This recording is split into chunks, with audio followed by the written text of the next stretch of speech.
Hello, my name is Lidiana Carrillo. I am an Arizona State grad student. I have prepared this presentation for Forensic 525 Forensic Science and Governance course. This presentation will discuss the Annie Dugan Lab scandal case. In discussing this case, I will discuss her wrongdoings and present the ISO IEC standards that were violated and discuss how the Lab scandal's failure to follow these standards has affected everyone. For those who are not aware of who Annie Dugan is, she was a chemist employed at the Massachusetts Department of Public Health Forensic Lab for 8 years. Her main duties consisted of analyzing substances for the laboratory. She was placed on administrative leave and eventually quit after she admitted to falsifying evidence in a large number of cases. She was convicted of a felony obstruction of justice, tampering with evidence, and other crimes related to mass falsification of lab results. A summary of her actions. Annie had taken samples from the safe and tested them without signing them out as proper procedure. She went into the evidence logbook and post-dated and filled out her own signature along with the evidence officer's initials, forging them in the book. She would batch samples, meaning she would put similar samples together and test some and not test others. She would dry lab. When samples would come back from mass spec for not matching what she said it was, she would get a sample from a known sample. First, she would try the original, but if it did not work, she would take something most likely another drug from another case. A few times, she had intentionally turned a negative sample into a positive one. The date of events. December 22nd of 2011 was the initial interview conducted by police. However, she was not arrested. On August 28th, 2012, she was interviewed again, to which she confessed her wrongdoings. The Hinton Laboratory, the lab in which she worked out of, shut down August 30th, 2012. Almost 2 months later, September 12th, 2012, Dugan was arrested. The governor then filed an emergency appropriation bill seeking $30 million for investigation of the lab, to which the legislature approved. Over a year later, from the time when the laboratory shut down on November 22nd, 2013, Dugan pled guilty. In 2016, she was released on parole. In 2017, more than 2,100 cases were dismissed by the Massachusetts District Attorney's Office. Following the dismissal, a Massachusetts judge awarded $2 million to the wrongful convicted defendants affected by her actions. In 2018, defendants filed class action suit against her. The impact that this caused was, like I said, over 2,100 cases. 21,000 cases, excuse me. The resources and finances that were allocated from the state and persons of the state to not only the original cases, but the reevaluation, the retrial of the affected cases, the new trials that had to take place, even the civil lawsuits and legislature funding for investigation. Massachusetts dismissed an insane amount of cases. The legal outcome, the public trust and safety and the integrity of forensic science and its scientists and their work was also affected.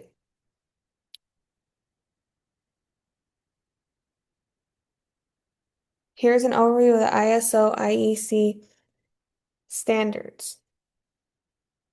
The standards were developed by ISO, or International Organization for Standardization, and the IEC, or International Electrotechnical Commission. They are agreed upon by experts, formulated to describe the best ways to do things. In this case, the best way to do things in a laboratory, which is the ISO IEC 17025 standard. ISO ISO is a foundation to governance of forensic science.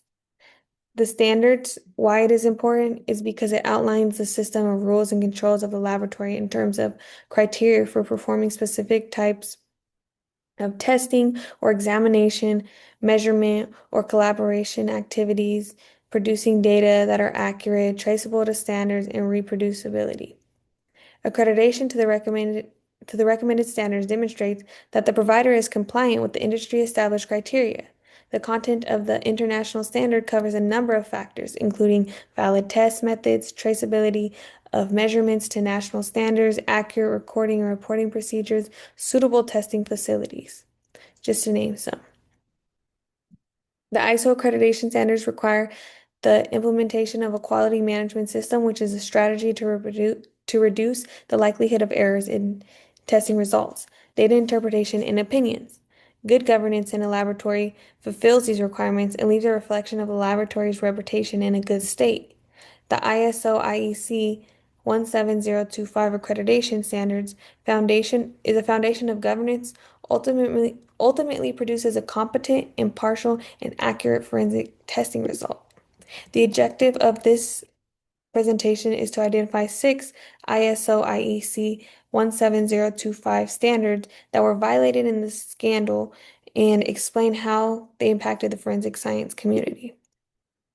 So the six incompliance standards in the Andy Dukin scandal that I found were 4.1.3 impartiality, standard 6.2 personnel, standard 7.2.1 selection and verification of methods, standard 7.4.1 handling of testing or collaboration items in chain of custody, standard 7.5 technical records, standard 8.7 corrective actions. The first violation standards is standard 4.1.3, impartiality. Standard 4.1.3 states that laboratory shall be responsible for the impartiality of its laboratory activities and shall not allow commercial, financial, or other pressures to compromise impartiality. Annie Dukin, however, her scandal violated impartiality because she caved by the high demand pressure the field of forensic science came with. She found motivation in the desire to appease others and appear in a certain manner. She did not avoid bias, as she was found to have been working very closely and communicating with district attorneys in ways outside of the norm. She also fabricated and manipulated numerous test results. This impacted the integrity of the field of forensic science. There were many wrongful convictions as a matter of her actions and repercussions the attorneys, judges, and defendants had to oversee and deal with. There were over 21,000 cases that were dismissed because of her actions, which ultimately and reasonably was led to the loss of public trust. The second violation of standard is standard 6.2, personnel. There were two clauses of 6.2 that stood out to me in respect to the Annie Dukin scandal. First clause was 6.2.1, which states all personnel of the laboratory, either internal or external, that could influence laboratory activities shall act impartially, be competent, and working in accordance with the laboratory's management system. The second clause that stood out was 6.2.3 that states the laboratory shall ensure that the personnel have the competence to perform laboratory activities for which they are responsible and evaluate the significance of deviations. Annie Dukin's actions violated 6.2.1 as she did not act impartially. She instead tampered with evidence in favor of prosecution to maintain the overreaching relationship she had with the attorneys and she had close contact with. She was not competent in the sense that she lied about having a master's degree and being enrolled in a PhD program. She also disregarded the management system by falsifying the logbook, signatures, and documents. The intentional contamination of tests did not follow the proper procedures that the standards require. 6.2.3 was also violated by Annie and the management. Annie lacked the competence to identify drugs properly and oftentimes disregarded the protocols and procedures that the standards set in place. The lab failed to ensure that she was competent to do so, even though Annie was seen to produce results that surpassed her colleagues by a vast amount, and that there were many complaints. The lab dismissed these concerns. The governance impact here is that the justice of the lab and the defendants was wrongfully compromised. Many wrongful convictions were overturned. The impartiality can seem to become lost due to her actions. People outside of the scientific realm already are so questionable about science and what they should or shouldn't believe. So this just put a further gap between the community and the practice of science. The third violation of standards is standard 7.2.1. Standard 7.2.1 states that the laboratory shall be responsible for impartiality of its laboratory activities and shall not allow commercial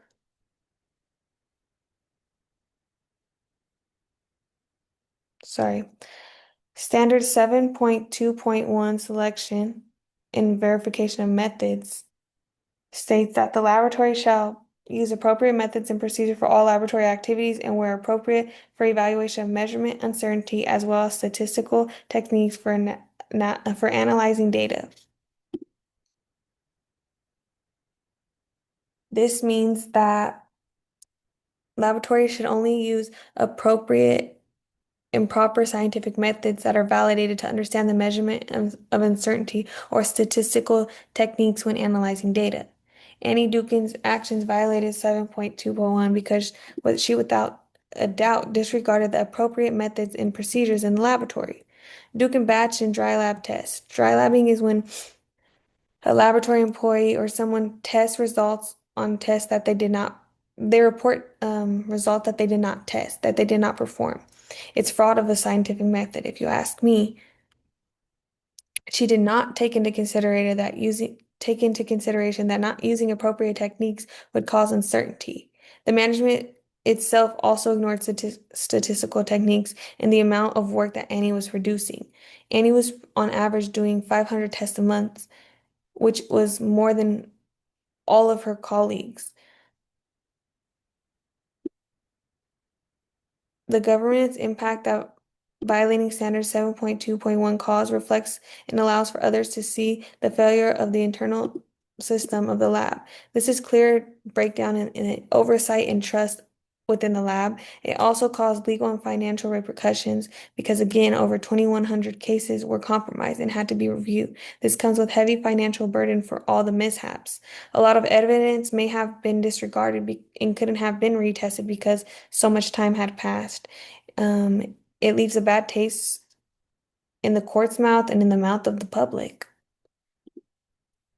The fourth violation is Standard 7.4.1, handling of testing or collaboration items in chain of custody. 7.4.1 states that laboratories shall have a procedure for transportation, receipt, handling, protection, storage, retention, and disposal or return of tests or collaboration items, including all provisions necessary to protect the integrity of the test or collaboration item and to protect the interests of the laboratory and the customer.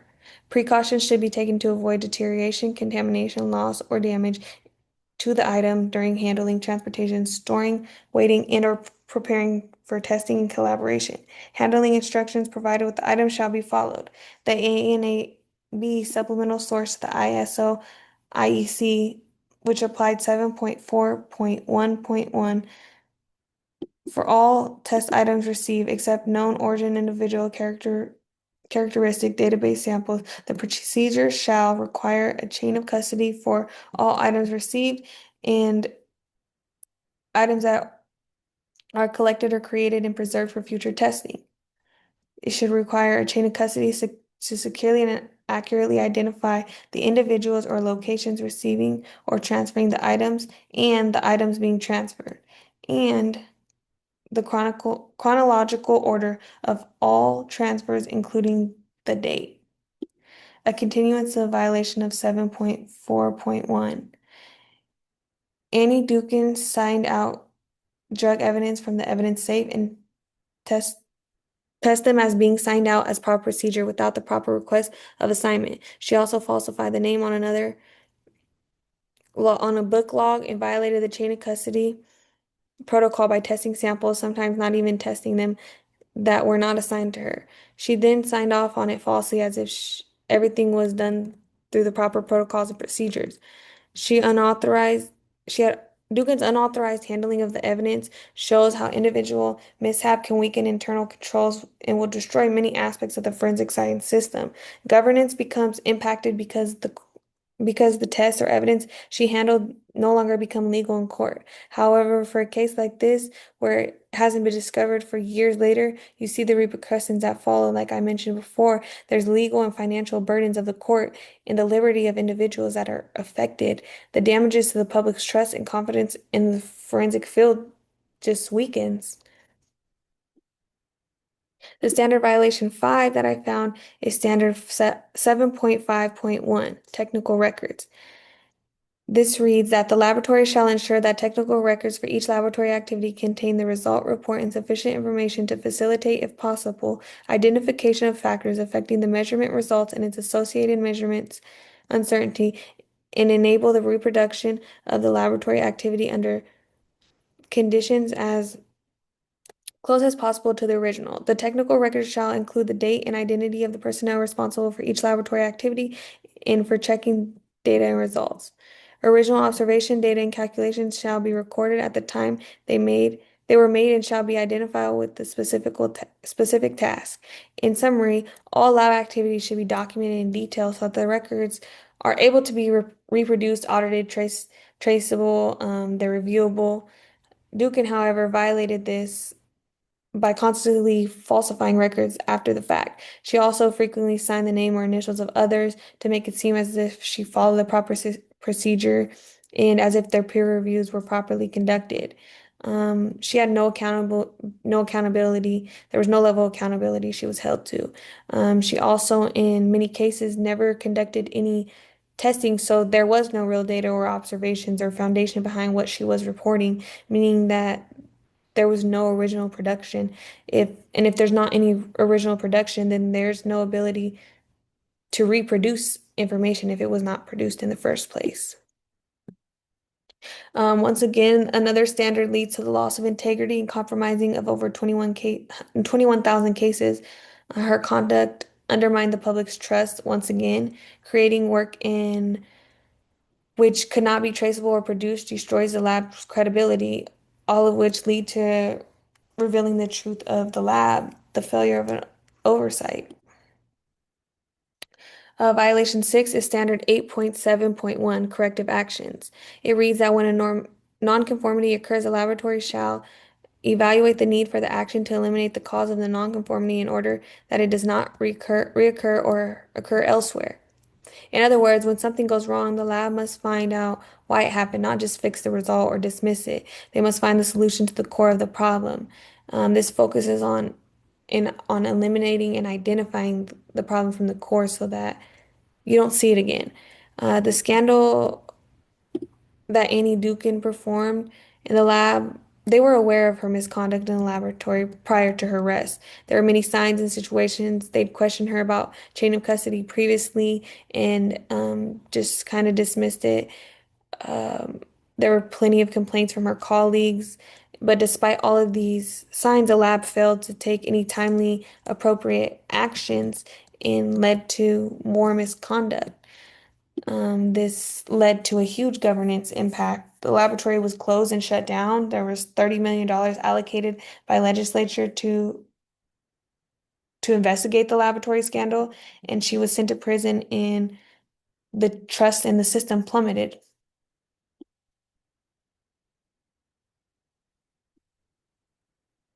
So the broader impact on governance we learn is that the legal system is what reaps these consequences. The legal repercussion, there was over 21,000 cases dismissed. Like I said, over $30 million was allocated to research the scandal. Months and a heavy amount of time were spent, years on reevaluating cases, and class actions were brought.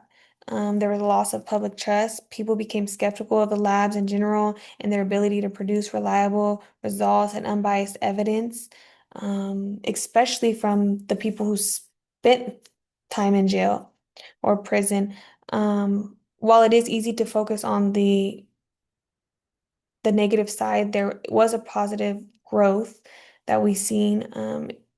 And it did lead to revealing that the need for reform and the change within forensic field, the oversight and the accountability. So learning and improving, we learned from this scandal that the dismissal of standards all has, like every standard that was dismissed had similar outcomes and effects, and proper application could have just prevented this all. So how can forensic labs improve the strength of governance using the ISO IEC 17025 standard? So governance isn't just one thing. We learn it's a bunch of things, not just rules, but it's about competence, impartiality, and consistent results. The system becomes weak when the standards are not followed, but the system also becomes weak when there's no transparency or accountability to abide by the standards. Annie Dukin, in conclusion, is a former chemist, now a felon, who allowed her misconduct, including falsifying test results, forging records, and handling of evidence without authorization to compromise over 21,000 criminal cases, which led to an extreme amount of dismissals, reevaluations, and loss of public trust and legal finances. ISO is a safeguard for liberty of defendants and public's trust. The ISO standards ensure competence and transparency. The governance can only be effective and productive in laboratories that enforce these standards consistently. Here are my references. I hope you all enjoy my presentation.